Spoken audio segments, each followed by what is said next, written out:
Dernière nouvelle, Babylone tombée.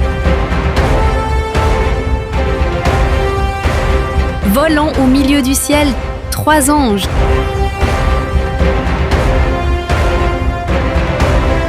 Les signes de la fin du monde. Jésus revient. Êtes-vous prêts? L'évangéliste Daniel Lassonnier présente « Préparez-vous ». Quel bonheur, quelle joie, téléspectatrices, téléspectateurs de 3ABN français, de pouvoir poursuivre le thème « Jésus-Christ revient, sois prêt ».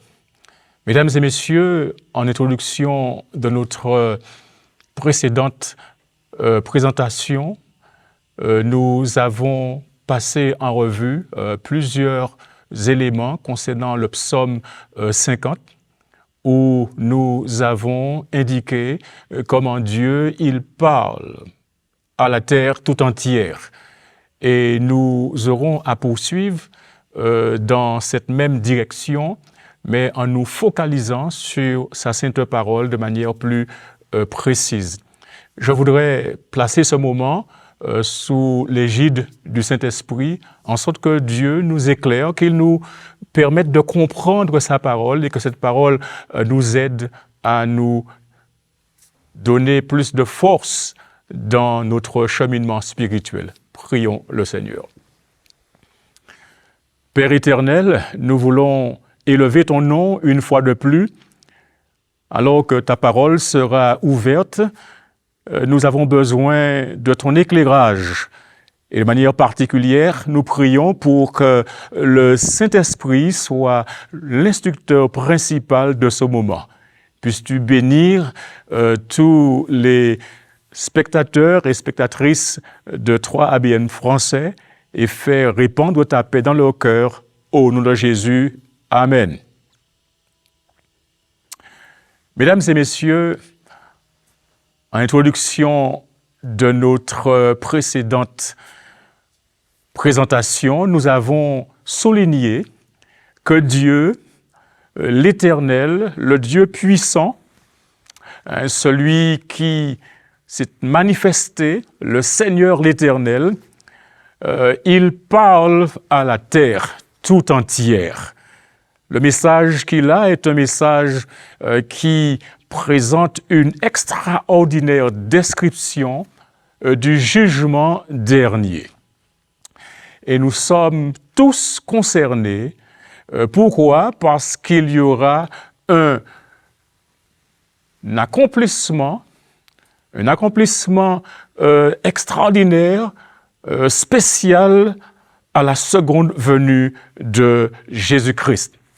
Et par rapport à cela, nous devons comprendre le message de Dieu, mais plus encore l'accepter pour la fin des temps. Et ce message est contenu dans sa parole, la Bible.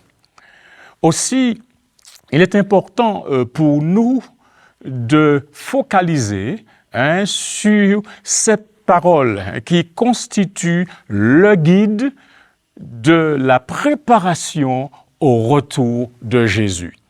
Donc, l'importance ici, c'est que nous comprenions que pour se préparer pour la venue de Jésus, il est important que nous passions du temps à étudier cette parole parce qu'elle a une portée universelle et elle a un retentissement particulier pour la fin des temps. Je voudrais maintenant nous inviter à ouvrir les pages de ce livre au dernier livre de la Bible, c'est-à-dire l'Apocalypse, et au chapitre 14, je voudrais lire une portion de ce texte, les versets 6 et verset 7. Apocalypse 14, versets 6 et 7 déclare « Je vis un autre ange qui volait par le milieu du ciel, ayant un évangile éternel pour l'annoncer aux habitants de la terre, à toute nation, à toute tribu, à toute langue et à tout peuple. Il disait d'une voix forte, « Craignez Dieu et donnez-lui gloire, car l'heure de son jugement est venue, et adorez celui qui a fait le ciel, la terre et la mer et les sources d'eau. » Ces deux versets sont très importants. Ils renferment un message pour l'univers tout entier. Ce message est d'une telle importance que Dieu va déployer des moyens à l'échelle de la planète. En d'autres termes, le monde entier doit connaître ce message. Lorsque nous allons en revue des supports littéraires qu'il y a dans ce monde, nous découvrons qu'il y a beaucoup de bibliothèques qui sont très célèbres. Et comme exemple de bibliothèque très célèbre, nous avons celle du Congrès de Washington, qui est la plus grande bibliothèque du monde, où il y a plus de 144,5 millions de documents, dont 21,8 millions de livres. Aujourd'hui, nous avons des bibliothèques numériques. Ça veut dire que la connaissance connaît une croissance exponentielle sur des supports divers et multiples. Nous avons des présentations de l'Écriture. Maintenant, ce qu'il faut comprendre ici, c'est que sans les Écritures, la Bible, nous n'aurions jamais de moyen d'être informés des messages des prophètes et des faits qui se rapportent à la vie de Christ et à son enseignement. Ainsi, nous louons Dieu pour les Écritures. Ainsi, Dieu, il a prévu de se révéler à la race humaine. Et ceci est très important. Je voudrais vous donner quelques statistiques. Au 1er octobre de l'année 2023, la Bible, en totalité et en partie, avait été traduite en 3658 langues, soit 7,23 milliards d'individus. Et ça, c'est extraordinaire pour montrer à quelle vitesse le message parcourt la terre. Le message de Dieu est porté à une portée universelle. Donc, le contenu de la Bible, de la Genèse à l'Apocalypse, a été créé pour être diffusé à toute la planète. En outre, l'auteur de la Bible n'a pas l'intention de garder sous secret le contenu de la Bible, ni même de le réserver à une élite quelconque. D'ailleurs, voyez ce qui est dit dans le livre d'Amos. Le prophète Amos, il parle et exprime l'intention de Dieu en ce qui concerne sa volonté de publier ses secrets. Et là, il va utiliser ses prophètes. Dans le livre du prophète Amos, chapitre 3, verset 7, il dit « Car le Seigneur, l'Éternel, ne fait rien sans avoir révélé son secret à ses serviteurs, les prophètes. » Il y a donc une volonté de la part de Dieu de faire connaître ses plans, de faire connaître ses desseins à l'humanité, parce que Dieu n'est pas celui qui va cacher les choses concernant le salut de l'homme, mais il va révéler. Donc il va révéler cela à ses serviteurs, les prophètes. Et pourquoi il le fait? Il le fait simplement parce que la Bible est l'instrument qu'il va utiliser pour communiquer avec l'homme. Maintenant, la Bible est un best-seller de tous les temps. Ça veut dire que c'est le livre le plus traduit et le plus répandu. Intéressant de découvrir ce que l'UNESCO, c'est-à-dire l'Organisation des Nations Unies pour l'éducation, la science et la culture dit concernant la Bible, elle présente la Bible comme patrimoine de l'humanité. Et pourquoi? Pourquoi un tel intérêt? Eh bien, il y a un tel intérêt, c'est parce que derrière la Bible, il y a un projet. Il y a une intention. L'intention, c'est que Dieu veut communiquer avec nous. Ça veut dire que Dieu veut nous parler. Dieu a un message spécial pour toute la planète Terre, pour ce temps de la fin. Et ce message, nous devons le comprendre. Lorsque nous allons dans l'Apocalypse, chapitre 14, que nous venons de lire, mais c'est bon de le renforcer à nouveau. Apocalypse, chapitre 14, versets 6 et verset 7.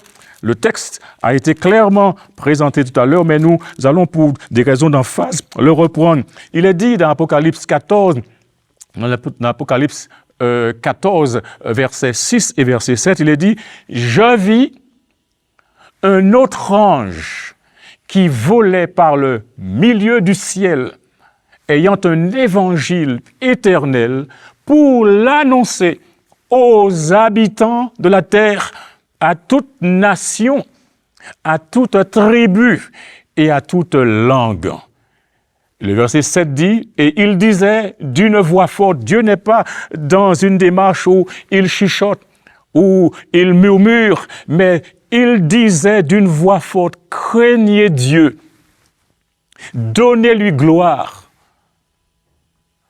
Donnez-lui gloire. Adorez celui qui a fait le ciel, la terre et la mer et toutes les sources d'eau. Et puis Jésus va intervenir.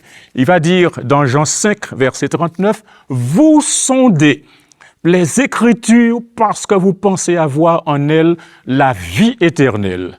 Ce sont elles qui rendent témoignage de moi. » Mais hélas, le diable n'aime pas la parole de Dieu. C'est pourquoi il a attaqué la Bible au Moyen Âge. Des Bibles ont été brûlées par milliers en Angleterre et dans l'Europe continentale. Dans nos régions, on a dit que ceux qui lisaient la Bible étaient des enfants du diable. L'histoire religieuse est parsemée d'attaques qui ont été lancées contre la Bible. À une époque, tenez-vous bien,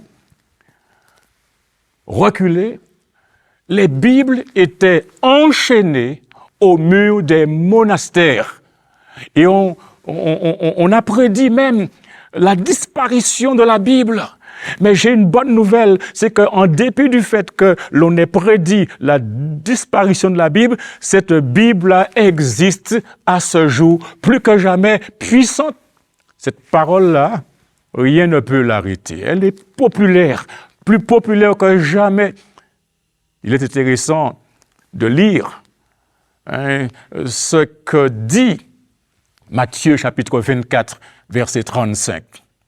Matthieu 24, verset 35 déclare « Le ciel et la terre passeront, mais mes paroles ne passeront point. » Mais c'est encore plus merveilleux encore de lire l'expérience du psaume du psalmiste quand il dit quel bonheur quand il pense aux Écritures.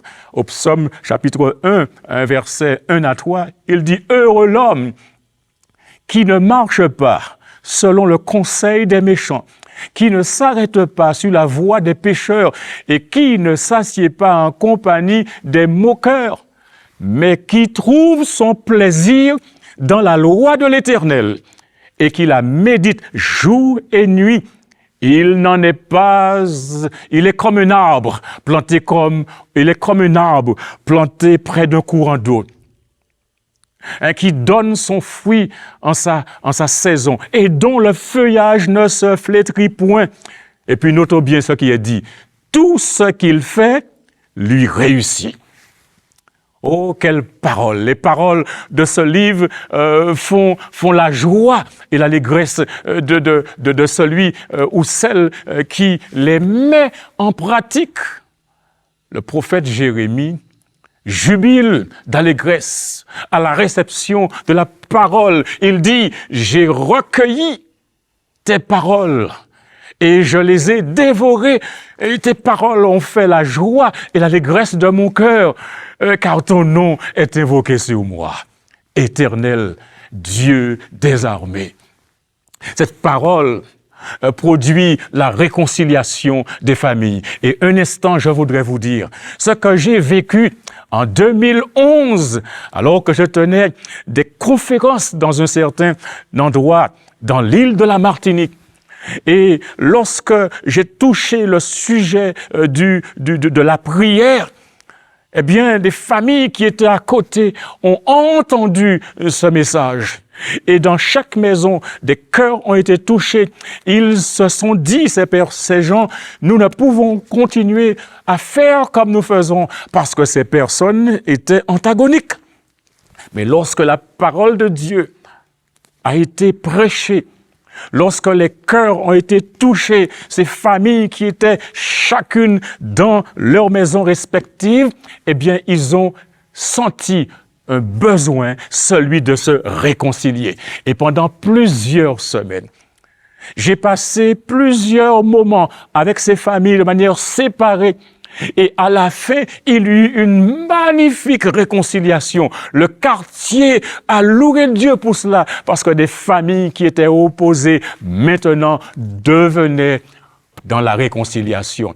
C'est ce que la parole de Dieu peut faire. Une parole qui transforme, une parole qui réconcilie, une parole qui permet de mettre de côté ces différences pour entrer dans la relation authentique avec Jésus-Christ. Oh, la Bible a sa place. Ouvrez cette Bible chaque jour. Faites confiance à Dieu. Oui, cette Bible-là, les Écritures révèlent quelque chose d'extraordinaire, la révélation crédible et infaillible du caractère de Dieu. Et cette crédibilité est très importante de saisir. Cette révélation est magnifique et c'est pour cette raison que la Bible ne sera jamais détrônée, parce que dès la Bible, il y a Dieu, il y a le Tout-Puissant, il y a l'Esprit de Dieu. Il y a un travail que la Bible fait dans les cœurs. Les pensées de l'homme sont touchées par la pensée de Dieu. C'est-à-dire, dans ses paroles, Dieu a confié à l'homme la connaissance nécessaire pour son salut. Donc, nous pouvons faire confiance aux Écritures, car les Écritures sont la parole de Dieu. En outre, la Bible a été sous la conduite, sous le contrôle de Dieu. Et à ce sujet, Paul dit, ce que Paul dit, c'est que les Écritures ont été données par inspiration divine. Et prenons le temps de lire dans 2 Timothée, chapitre 3. Et nous allons lire dans 2 Timothée, chapitre 3, verset 16, ce qui est dit par Paul quand il s'adresse à ce jeune homme et pour lui montrer l'importance des Écritures dans 2 Timothée chapitre 3 verset 16. Voilà ce qu'il dit et je lis.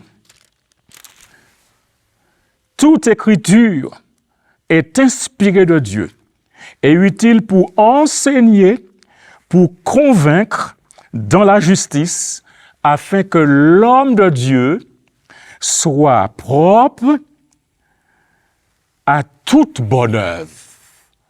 De son côté, l'apôtre Pierre ajoute que le Saint-Esprit a travaillé activement avec les prophètes. Dans 2 Pierre 1, verset 21, il est dit « Car ce n'est pas par une volonté d'homme qu'une prophétie n'a jamais été apportée, mais c'est poussé par le Saint-Esprit que des hommes ont parlé de la part de Dieu. » Ainsi donc, le résultat du contrôle du Saint-Esprit fait que les Écritures sont pour le genre humain un guide infaillible pour le salut. Mes amis, Jésus revient bientôt. Alors, étudiez la Bible. La Bible, c'est le guide pour la préparation à la venue de Jésus-Christ.